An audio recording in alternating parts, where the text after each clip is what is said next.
a perfect murder or a perfectly botched up investigation? Headlines today spent a fortnight in Bhopal to get to the bottom of the Shehla Masood whodunit. And tonight we expose how Shehla Masood's autopsy was tweaked. No, that question is under the investigation. No, because I didn't commit to any channel or anybody that it was like that. You are suggesting. But if somebody asks, is there a possibility of this or that, so how can we rule out any possibility till the investigation is complete? Usually directors करते हैं ऐसे postmortem को करना है वो ज्यादातर है ना ऐसे केस में जहाँ हम लोगों को इन्वॉल्व नहीं करना वो हम लोग से नहीं हम लोग को नहीं बोलते पहले भी एक सुल्तानिया का केस हुआ था तो उसमें भी उन्होंने मुझे हटा दिया गया था We expose the investigation most foul.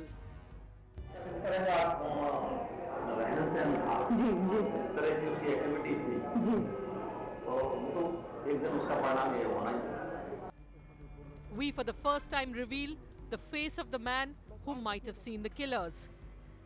हम रोड के ऊपर खड़ा था तो गाड़ी के साथ दो लड़के साथ motorcycle. This is a Headlines Today special investigation. Almost 2 months after she was found dead in her car, Shehla Masood's death still remains a mystery. Her post-mortem should have given the most trusted and reliable scientific insight into what happened that fateful day.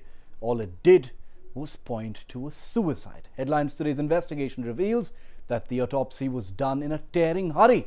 The doctors on duty performed all autopsies that day except one, that of Shehla Masood, from which they were deliberately kept out. Headlines Today exposes the post-mortem botch-up.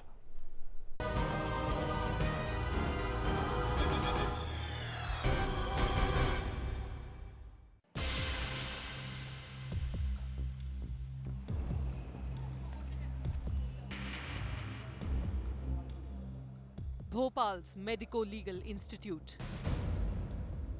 This is where Shehla Masood's body was brought for a post-mortem on August 16. There were 2 doctors on duty on the fateful day. Medical officers Dr. Neelam Srivastav and Dr. Kelu Girwal. As Dr. Girwal took casual leave, she was replaced by junior forensic specialist Dr. Geeta Rani Gupta. But the director in charge of forensics, Dr. T.S. Bhatkur, carried out the autopsy himself. Dr. Geeta and Dr. Neelam were deliberately kept out. A fact confirmed to Headlines Today by Dr. Neelam herself. अच्छा और जब तक शैला का form आया था तो आपने कितने पोस्टमार्टम कर लिए थे उस समय मैंने 7 पोस्टमार्टम कर लिए थे और फिर उसके बाद के भी 5 मैंने ही किए 11 पोस्टमार्टम मैंने किए और जब फॉर्म आया वो तो फिर डॉक्टर बरकुर ने किया ना फिर अच्छा तो यूजुअली डायरेक्टर्स करते हैं ऐसे पोस्टमार्टम को करना है वो ज्यादातर है ना ऐसे केस में जहाँ हम लोगों को इन्वॉल्व नहीं करना वो हम लोग से नहीं हम लोग को नहीं बोलते पहले भी एक सुल्तानिया का केस हुआ था तो उसमें भी उन्होंने मुझे हटा दिया गया था जबकि वो फीमेल थी और वो जो डॉक्टर केलू गिरवाल उस दिन थी भी नहीं वहाँ पे मौजूद भी नहीं थी फिर भी उससे साइन करा कर क्योंकि एक फीमेल डॉक्टर चाहिए थी तो उसमें मेरे को ना लेते हुए उन्होंने ना डॉक्टर केलू को ले लिया जबकि वो मौजूद भी नहीं थी वहाँ पे और उसे साइन करा दिए जबकि उसने पोस्टमार्टम देखा भी नहीं था और उसे साइन करा के दे दिए Intriguingly, instead of the doctors on duty, even this report was signed by a medical student, Dr. Priyamvada Kurveti, along with the director. मेरे ख्याल से वो सेकंड ईयर या फर्स्ट ईयर में होना चाहिए एक्चुअली उसके सिग्नेचर लेना तो नहीं चाहिए क्योंकि वो तो स्टूडेंट है और ऐसे मतलब इसमें कॉम्प्लिकेटेड केस में तो किसी सीनियर डॉक्टर को ही लेना चाहिए ऐसे तो लेना नहीं चाहिए कायदे से तो जब दो इतने 15 साल के एक्सपीरियंस डॉक्टर हैं वहाँ पे तो और उनकी ड्यूटी भी है तो और उसकी ड्यूटी भी नहीं थी वो तो दूसरे यूनिट की है वो तो फॉरेंसिक की है वो हमारे यहाँ की है भी नहीं Dr. Bhatkur lost no time in suggesting that it's a case of suicide.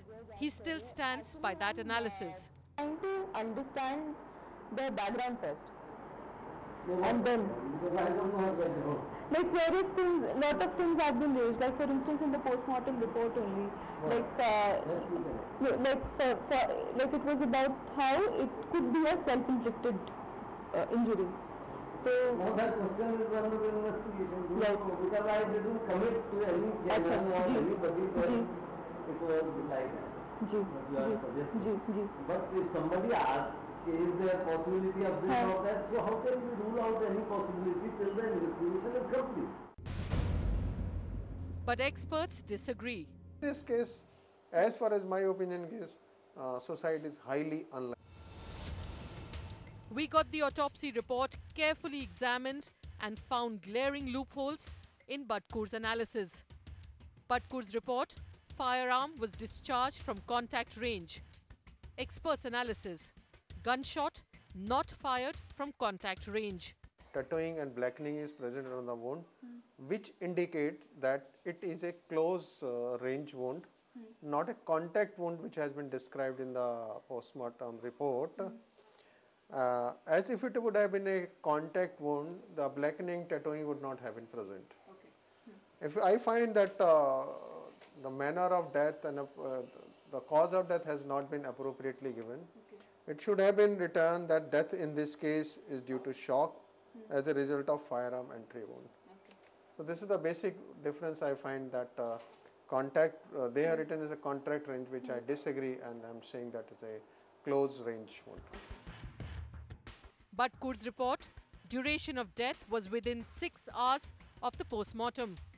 Expert analysis, the autopsy was hurried up. If you see the time since death, it is only 6 hours. Post-mortem has been done very fast. I call it unduly haste. I think sometimes investigation should have been there. What I say that immediately the post-mortem was rushed in. The way Shehla Masood's post-mortem was conducted on the ill-fated day thus suggests that there was a lot of manipulation. Why was a medical student allowed to sign the post-mortem report instead of the duty doctors? And why have the factual errors not been questioned yet? With camera person Shakil Ahmed, this is Neha, Dixit for Headlines Today.